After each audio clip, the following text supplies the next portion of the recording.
تشغيل الأطفال قضية شاغلة العالم ككل، ومش بس على مستوى الدول الفقيرة إلا على مستوى العالم بشكل عام.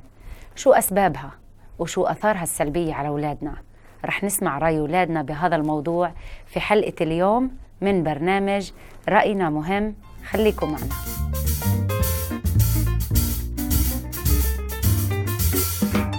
بلشنا نسأل ونفتش، وأنا لقيت شغلة لمدة شهر في بقالي، يعني كمان بقدر أوفر مصروف جيب للعطلة وكمان لدورة السباحة. لحظة بس، حسب ما بعرف في تحديد لسن الناس اللي بدها تشتغل، يعني في الدولة عنا ممنوع حدا يشتغل وهو أقل من جيل 15 سنة.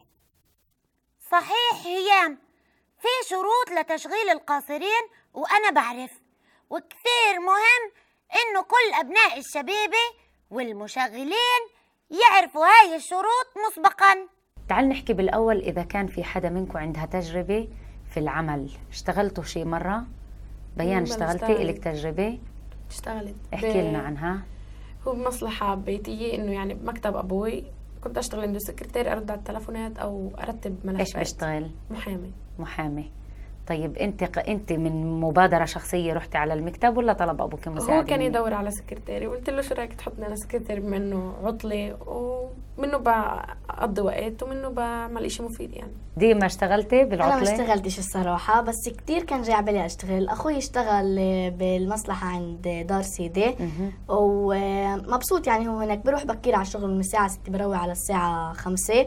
وقت طويل. شغل كمان مش هوين. انا ولا مره اشتغلت، بس حابه انه اشتغل لسببين. اول إشي عشان اضيع انه يعني ما يروحش وقتي اقضي وقت. وثاني إشي عشان احس بالمسؤوليه انه صرت اشتغل وهيك. طب ايش كنت بتحبي تشتغلي؟ بمحل اواعي او إشي، يعني انه اكون انا البياعه عشان بحب اتعامل مع الناس. بوتيك اواعي او بسوبر ماركت او مقهى.